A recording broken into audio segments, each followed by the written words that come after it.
তো আমাকে একজন প্রশ্ন করেছিল, আমাকে একদিন প্রশ্ন করে একজন মাওলানা সাহেব যে ভাইজান আপনি রাজনীতিতে নেমে গেলেন, মানে পরে কিছু বলতে চাইছিল। আমি বললাম ঠিক আছে, আমি আপনার উত্তরটা দিয়ে দিচ্ছি, আর কোশ্চেন করতে হবে না। মিসকাতুল মাসাবি হাদিস শরীফে, আরো হাদিস শরীফে আছে বাবু তোয়াম, খাদ্য পর্ব, ওখানে একদা সাহাবী হুজুররা প্রশ্ন করছেন ইসলামের মধ্যে সর্বোত্তম কাজ কি? সাধারণ নবী পাক সাল্লাল্লাহু আলাইহি ওয়াসাল্লাম উত্তর দিচ্ছেন ইসলামের মধ্যে অন্যতম যে ভালো কাজের মধ্যে, উত্তম কাজের মধ্যে একটা অন্যতম উত্তম কাজ হচ্ছে ক্ষুধার্তকে খাদ্য দাও। আমি সেই আদর্শে আদর্শিত, আমার শিক্ষক, আমার গুরু, আমার আদর্শ হযরত মুহাম্মদ সাল্লাল্লাহু আলাইহি ওয়াসাল্লাম আজ থেকে ১৫০০ বছর পূর্বে যে বাণী বলে গিয়েছিল, তিনি সম্প্রীতির বার্তা দিয়ে গিয়েছিলেন, ঐক্যের বার্তা দিয়েছিলেন। সেই সময়েও আরবের ভূমিতে হিন্দু আছে, আপনার মুসলিম নন মুসলিম ছিল, কিন্তু একবারের জন্য তিনি বলেননি, আমাদেরকে শিক্ষা দিয়ে গেলেন। সেই সময়ে আজ থেকে ১৫০০ বছর আগে ইসলামের সর্বোত্তম কাজগুলির মধ্যে একটি অন্যতম গুরুত্বপূর্ণ উত্তম কাজ হলো ক্ষুধার্তকে খাদ্য দাও। একবারের জন্য বলেনি যে মুসলিম ক্ষুধার্তকে খাদ্য দেওয়া ইসলামের মধ্যে সর্বোত্তম কাজ, একবারের জন্য তিনি এই শিক্ষা দেননি। তিনি শিক্ষা দিয়েছেন যে ক্ষুধার্ত তার খাদ্যের ব্যবস্থা করতে হবে। আজকে আমি রাজনীতিতে এসেছি, আমার দেশের সংবিধান এ আমাকে অধিকার দিয়েছে যে ক্ষমতায় থাকবে তার কাজ হচ্ছে ক্ষুধার্তর মুখে অন্ন তুলে দেওয়া। আমি রাজনীতিতে এসেছি তার আদর্শে আদর্শিত হয়ে। মাওলানা সাহেবকে আমি এই উত্তরটা দিয়েছিলাম। তারপরে মাওলানা সাহেব আমাকে আর কোনো কোশ্চেন করার অপশন আমি তাকে দিইনি। আপনি রাজনীতিতে এসেছি কেন? ব্যাংক ব্যালেন্স বাড়ানোর জন্য? এই হতো তাহলে আমি তো শাসক দলে এখন মিনিস্টার হয়ে যেতাম ভাই। আপনারা কি অস্বীকার করেন কি এটাকে? হ্যাঁ, মমতা ব্যানার্জির একটাই ভয়, বুঝতে পারছেন? তাহলে আমি তো হয়ে যেতে পারতাম। আমি সেখানে উপেক্ষা কেন করেছি? আমি আজ থেকে ১৫০০ বছর আগে হযরত মুহাম্মদ সাল্লাল্লাহু আলাইহি ওয়াসাল্লামের সেই বাণীকে আমি মাথায় নিয়ে চলি।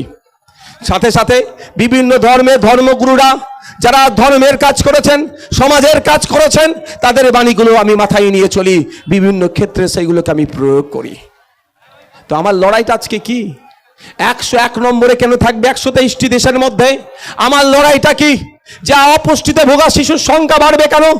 আফ্রিকার দুটো দেশের কান্ট্রির পরে, আফ্রিকা মহাদেশের দুটো দেশের পরে ভারতবর্ষের স্থান। এখানে এত শিশুরা অপুষ্টিতে ভোগে। আর এদিকে শুভেন্দু অধিকারী হিন্দু হিন্দু ভাই ভাই গল্প শোনালেও শুভেন্দু অধিকারীকে যখন প্রশ্ন করবেন যে ১২৩টা দেশের মধ্যে সমীক্ষা চালিয়ে ১০১ নম্বরে আমার দেশ কেন?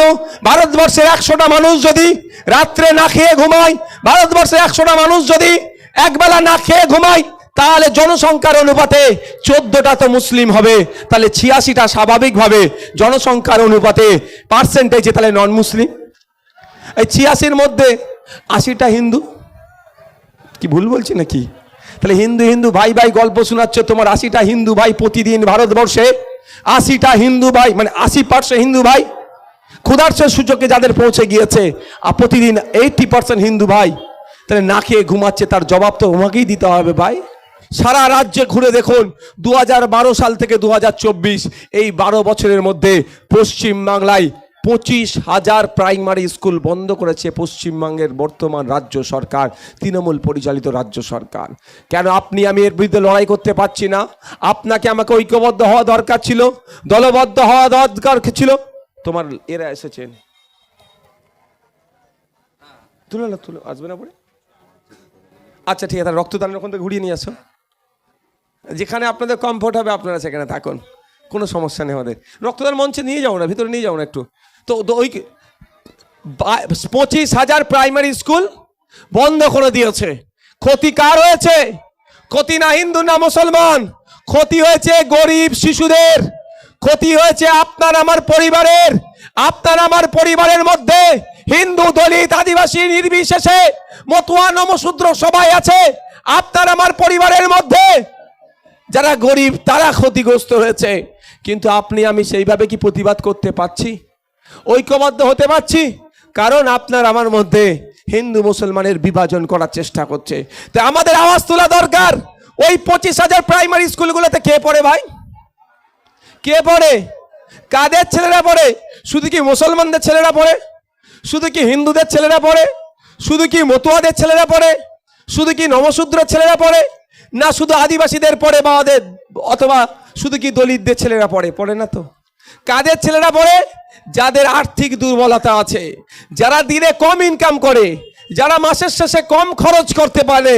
কারণ কম খরচ করে, ইনকাম কম হলে তো খরচ কম হবে ভাই, ইনকাম বেশি হলে খরচ বেশি করবে, তাদের ছেলেরা পড়ে। তার মধ্যে দলিত আছে, আদিবাসী আছে, নমশূদ্র আছে, মতুয়া আছে, বাউরি আছে, হিন্দু আছে, মুসলমান আছে, সমগ্র সমাজের মানুষ আছে। তাই আমাদের আওয়াজ তুলতে হবে। ওই প্রাইমারি স্কুলগুলো আজকে খুলতে হবে। আর যে প্রাইমারি স্কুলগুলো এখন চলছে, একটা দুটো টিচার দিয়ে 450-500 ছেলেপুলে আছে, সেইগুলোকে পর্যাপ্ত পরিমাণে শিক্ষক নিয়োগ করতে হবে। এই আওয়াজ আমাদেরকে তুলতে হবে, কিন্তু এই আওয়াজ আমাদের উঠছে না। তার পরিবর্তে কি উঠছে? ধর্মের ধ্বজাধারীদের হাতে, মানে তাদের হাতে দায়িত্ব তুলে দেওয়া হচ্ছে। স্বঘোষিত ধার্মিক যারা, প্রকৃত ধার্মিক অন্য ধর্মকে কোনোদিন অবজ্ঞা করতে পারে না। স্বঘোষিত যারা ধার্মিক অন্য ধর্মের নামে কথা বলে, সেই স্বঘোষিত ধর্মগুরুদের পাল্লাই পড়ে গিয়ে আমরা হিন্দুকে মুসলমান আমরা চিনতে শুরু করে দিয়েছি। আমরা যখন আমি কত বড় হিন্দু, আমি কত বড় মুসলমান চিনতে শুরু করেছি। আমার স্কুল বন্ধ হচ্ছে, আমার শিক্ষা প্রতিষ্ঠান বন্ধ হচ্ছে, হসপিটালে গিয়ে ট্রিটমেন্ট পাচ্ছি না, ঔষধ পাচ্ছি না, পর্যাপ্ত যে ইকুইপমেন্ট থাকার দরকার সেটা পাচ্ছি না। যখন আমি নিজেকে হিন্দু বলে চিনতে শিখেছি, নিজেকে যখন মুসলমান বলে চিনতে শিখেছি, অর্থাৎ নিজের আইডেন্টিটি নাকি এতদিন ছিল না, ধর্মীয় পরিচয় নাকি এতদিন ছিল না, এখন নতুন করে শিখতে শুরু করেছি, তখনই আমার একটা সাংবিধানিক যে মৌলিক অধিকার খর্ব হচ্ছে। তার প্রমাণ আমি আপনাদের হাতে নাতে ধরিয়ে দিয়ে যাচ্ছি। মৌলিক অধিকার, ফান্ডামেন্টাল রাইটস কি? আমি ক্ষুধার্ত, সরকার আমাকে খাদ্যের ব্যবস্থা করবে। Fundamental rights. আপনি ক্ষুধার্ত, সরকার আপনার খাদ্যের ব্যবস্থা করছে? যদি করতো, এই বছরের বলছি 2025 সালে ওয়ার্ল্ড হাঙ্গার ইন্ডেক্স 2025 সালের ডেটা আপনাদের বলছি, 123টি দেশকে নিয়ে সমীক্ষা চালিয়েছে।